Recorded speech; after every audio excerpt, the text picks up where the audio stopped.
देहरादून में भीड़ भरे बाजार में दिन दहाड़े 23 साल की बच्ची गुंजन श्रीवास्तव की गंडासे से गर्दन काट दी गई। अखबार ने खबर छापी कि पुलिस सुन लेती तो यूं खामोश न होती गुंजन। दरअसल 3 दिन पहले ही गुंजन के परिवार ने पुलिस में शिकायत की थी और सुरक्षा की मांग की थी। मेरा मानना है कि पुलिस बेचारी क्या क्या करेगी। अंकिता के वीआईपी को बचाने के लिए लीपापोती करने की जिम्मेदारी पुलिस की। कोट द्वार में गालीबाज हुड़दंगियों के जाने पहचाने चेहरों को अज्ञात बताने का नाटक करने की जिम्मेदारी पुलिस की। दीपक के खिलाफ मनगढ़ंत कहानी गढ़कर एफआईआर लिखने की जिम्मेदारी पुलिस की। सफेद पोशों की सुरक्षा करने की जिम्मेदारी पुलिस की। और हम जैसे सामाजिक मुद्दों के लिए संघर्ष करने वालों पर लगातार नजर रखने की जिम्मेदारी भी पुलिस की। ऐसे में गुंजनों को जान से हाथ धोने के लिए तैयार रहना ही पड़ेगा। कोटद्वार के दीपक कुमार को जो समर्थन देश भर से मिल रहा है और जिस तरह से पुलिस और धामी सरकार की फजीहत हो रही है, उसके बाद गालीबाज गैंग को सोशल मीडिया पर उतार दिया गया है। बावजूद इसके अजीत अंजुम जैसे पत्रकार आकर पुलिस की बखिया उधेड़कर चले जाते हैं और पुलिस के पास खुद अपना तमाशा बनने के अलावा कोई चारा बाकी नहीं रह जाता। तो आप ही बताओ, पुलिस करे तो क्या करे। मैं क्योंकि खुद कोटद्वार जाकर दीपक और विजय से मिलकर आया हूं, तो वहां की कुछ आंखों देखी और पुलिस की कारस्तानी बताऊंगा इस वीडियो में।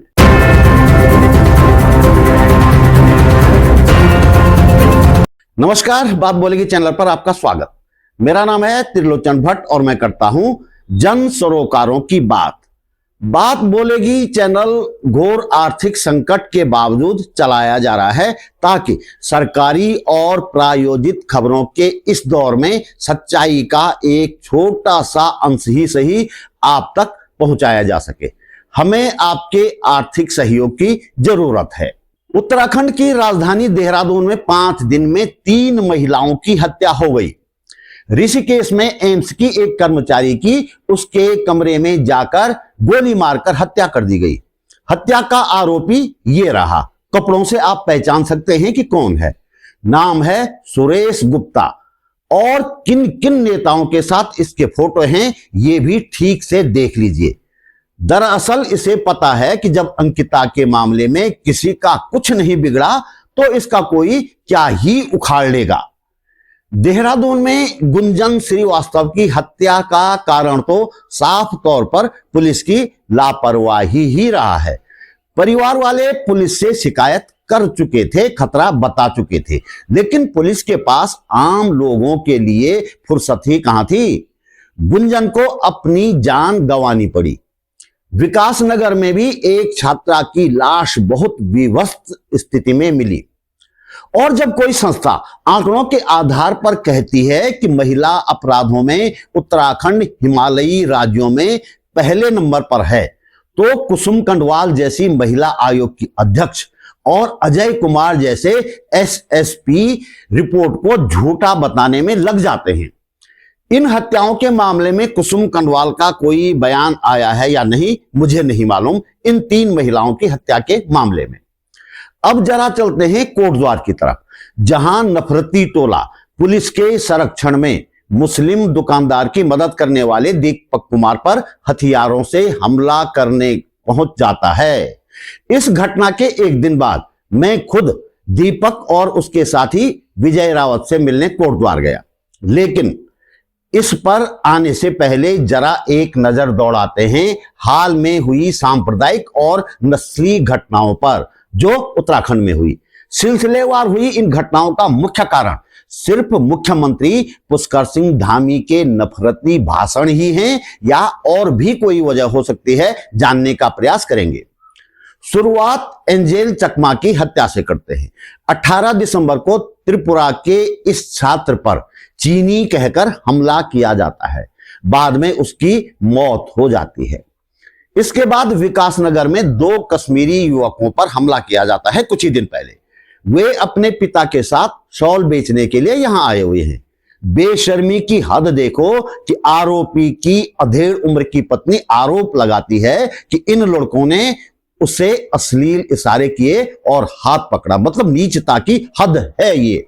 इसी दौरान मसूरी में एक मजार तोड़ दी जाती है। मजार का नाम था बाबा बुल्ले शाह की मजार।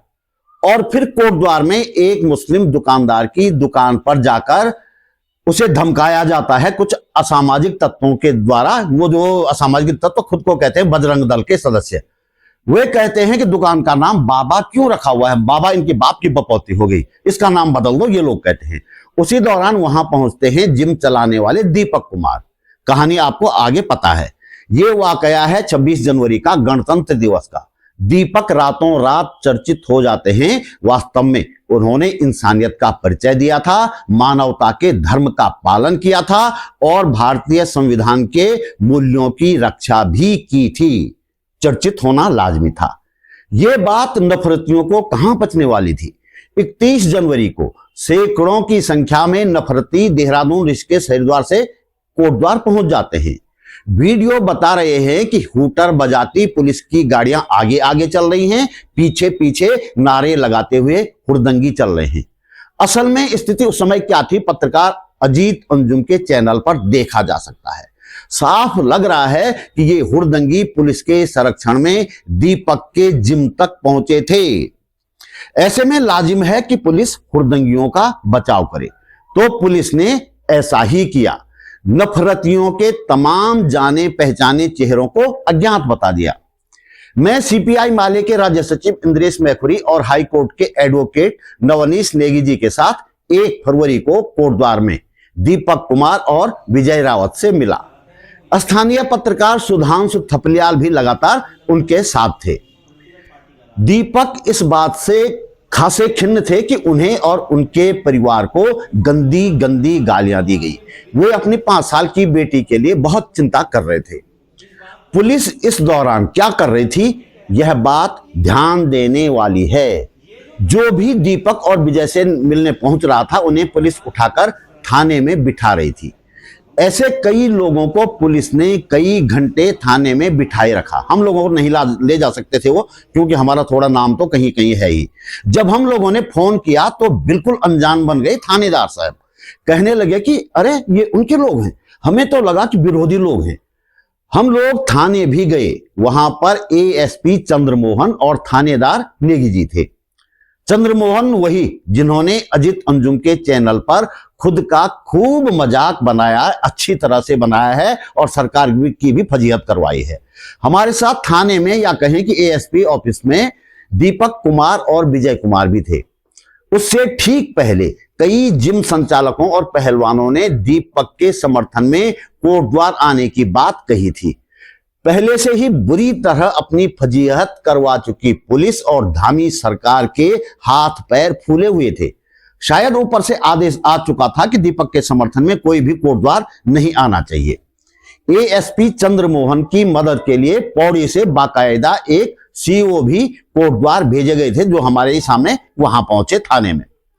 हमारे सामने एएसपी चंद्रमोहन और थानेदार नेगी करीब करीब गिड़गिड़ा रहे थे कि दीपक भाई, आप एक वीडियो जारी कर दो, ये कह दो कि मुझे कोई खतरा नहीं है, इसलिए फिलहाल कोई भी कोटद्वार न आए। इसी दौरान पौड़ी के एसएसपी का भी एएसपी के मोबाइल पे कॉल आता है। उसी कॉल पर एसएसपी साहब दीपक से भी बात करते हैं। मैं दीपक के ठीक बगल में बैठा हुआ था। एसएसपी की आवाज मेरे कानों तक उस मोबाइल की पहुंच रही थी। वे कह रहे थे कि उन बीप बीप को छोड़ेंगे नहीं, हम उनकी बीप तोड़ देंगे, तुम बस अपील जारी कर दो। पता नहीं सभी एसएसपी साहब लोग ऐसी ही बीप वाली भाषा बोलते होंगे या ये अकेले हैं, कहा नहीं जा सकता। बहरहाल पुलिस का सहयोग करने के इरादे से हम सब ने इस तरह का वीडियो कुछ शर्तों के साथ जारी करने की हामी भरी थी। दीपक ने एएसपी से कहा उसी दौरान कि उन्होंने जो शिकायत दी है थाने में, उसकी रिसीविंग दे दीजिए। तो चंद्रमोहन जी यानी कि एएसपी साहब ने कहा कि बस यार थोड़ा सा ये हो हल्ला कम होने दीजिए, हमने उनकी पहचान कर ली है, उन बदमाशों की पहचान कर ली है, हम सबको एक एक करके गिरफ्तार करेंगे, बढ़िया कार्रवाई करेंगे। अभी मुकदमा हमने दर्ज कर दिया तो सारी मेहनत बेकार चली जाएगी और बिना बात के तनाव हो जाएगा। दीपक ने इस एप्लीकेशन में जो थाने में दी है 8 लोगों के नाम पुलिस को दिए हैं। उसी शाम को दीपक ने पुलिस का सहयोग करने के इरादे से एक ऐसा वीडियो, ऐसी अपील जारी कर दी, लेकिन रात में पुलिस ने मुकदमा दर्ज कर दिया दीपक और विजय के खिलाफ नामजद और हुड़दंगियों के खिलाफ अज्ञात में। दीपक ने जो शिकायत दी थी, 8 नाम जिसमें दिए थे, मुकदमा उस शिकायत पर दर्ज नहीं किया गया, बल्कि पुलिस ने खुद अपनी तरफ से मुकदमा दर्ज किया। पुलिस का कहना है कि हुड़दंगी अज्ञात हैं। हालांकि हम देख चुके हैं कि वे पुलिस के संरक्षण में वहां पहुंचते हैं। फिर भी ये फोटो यहां लगा रहा हूं, ठीक से देख लीजिए। एएसपी चंद्रमोहन जी को भी ये तस्वीरें ठीक से देख लेनी चाहिए और पहचान लेना चाहिए। इनके नाम हैं भूपी चौधरी, सचिन चौधरी, सिद्धांत बडोनी, नरेश उनियाल और अमन स्वेदिया। नरेश उनियाल के बड़े बड़े होर्डिंग उन दिनों हरिद्वार और देहरादून रोड पर लगे हुए हैं, जिनमें इस आदमी ने खुद को हिंदुत्व का भौकाल बताया है। भौकाल, मुझे लगता है कि भौ शब्द बेकार लिखा है इसने।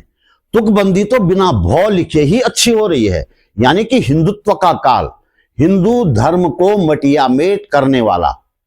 एक और है अमन स्वेदिया। उत्तराखंड में नफरती प्रदर्शन जहां भी होते हैं, इसकी मौजूदगी देखी जाती है, पता नहीं कहां का है। पर बेचारी पुलिस इन दोनों को और बाकियों को बिल्कुल नहीं पहचानती। पहचानती तो पुलिस जो है कुदर्शन भारती और लथपथ भंडारी को भी नहीं है। क्या किया जा सकता है। देहरादून में उत्तराखंड इंसानियत मंच के प्रतिनिधिमंडल ने डीजीपी की गैर मौजूदगी में DIG law and order Dhirendra Gunjyal से मुलाकात की और दीपक कुमार और विजय रावत के खिलाफ दर्ज मुकदमा तुरंत वापस लेने की मांग की। गुंज्याल जी ने सीनियर ऑफिसर्स तक ये मांग पहुंचाने की बात कही है। इस प्रतिनिधिमंडल में डॉक्टर रवि चोपड़ा, कमला पंत, निर्मला बिष्ट, परमजीत सिंह कक्कड़, विमला कोहली, डॉक्टर एसएन सचान, मंजू बलौदी, हरिओम पाली, विजय भट्ट, हरवीर सिंह कुशवाहा शामिल थे और मैं भी प्रतिनिधिमंडल के एक सदस्य के रूप में वहां मौजूद था। जाते जाते एक बात और करनी है। मैंने कुछ पोस्ट देखे, उनमें लखपत भंडारी नाम के नफरती का एक वीडियो भी शामिल है। इस लखपत की पत्नी श्रीनगर गढ़वाल की मेयर बताई जाती है। ये आदमी कह रहा है कि पहलगाम में धर्म पूछकर हिंदुओं को मारा गया तो कोई मोहम्मद मदद करने क्यों नहीं आया। सवाल उठा रहा है कि क्या हिंदुओं ने ही भाईचारा निभाने का ठेका ले रखा है। पहले तो इसे ठेका किसने दिया है। फिर इस मूर्ख आदमी को याद दिलाना है कि पहलगाम में आतंकवादी धर्म पूछ रहे थे। ये बात आज तक प्रमाणित नहीं है। सिर्फ बीजेपी छत्तीसगढ़ के पेज पर ही ये बात लिखी हुई मिली है। दूसरी बात, वे आतंकवादी बॉर्डर से इतनी दूर कैसे आए और हथियारों के साथ कहां चले गए, जबकि घटना वाली जगह से पहलगाम आने के लिए बताया जाता है कि सिर्फ एक ही रास्ता है। उसके ऊपर जंगल है, फिर हिमालय है, इधर उधर जाने का कोई दूसरा रास्ता नहीं है। और इसे ये भी याद दिलाना है कि हिंदुओं की रक्षा करने के लिए वहां एक मुस्लिम युवक सैयद आदिल हुसैन शाह ने अपनी जान दे दी थी और 11 लोगों को बचाया था। घटना के बाद मुस्लिम लोगों द्वारा मदद किए जाने की कई कहानियां और कई वीडियो सामने आए हैं। कुछ मुस्लिम लोग तब तक हिंदू पर्यटकों के साथ रहे पहलगाम की घटना के बाद, जब तक वे सुरक्षित जगह नहीं पहुंच गए। कुछ लोगों ने होटल में बिना पैसे लिए इन लोगों को रखा, किसी ने मुफ्त में एयरपोर्ट तक पहुंचाया। इस नफरती लखपत को यह भी याद दिलाना है कि उत्तराखंड आंदोलन में पहली गोली 1 सितंबर 1994 को सलीम ने खाई थी। मुझे तो साफ तौर पर यह लगता है कि यह सब जो कुछ हो रहा है बीजेपी खुद करवा रही है। दरअसल अंकिता के वीआईपी के मामले में सरकार गले तक फंसी हुई है। लीपापोती देखिए कि सीबीआई जांच शुरू हो गई है, लेकिन जांच का आधार अंकिता के माता पिता का पत्र नहीं बनाया गया है जो उन्होंने मुख्यमंत्री को दिया था, बल्कि फर्जी पर्यावरणविद अनिल जोशी खामखां की एफआईआर को बनाया गया है आधार। 8 फरवरी को इस मामले में महापंचायत हो रही है देहरादून में और सरकार के हाथ पैर फूले हुए हैं। वह किसी न किसी तरह मामले को डाइवर्ट करने का प्रयास कर रही है। तो दोस्तों, इस वीडियो में इतना ही। हम आपसे सहयोग की उम्मीद करते हैं। आप वीडियो को लाइक करके, कमेंट करके और शेयर करके सहयोग कर सकते हैं। एक छोटी सी राशि आर्थिक मदद के रूप में दे सकें तो हम आपके आभारी रहेंगे। हम जनता की बात करते हैं, नफरतियों के खिलाफ बोलते हैं।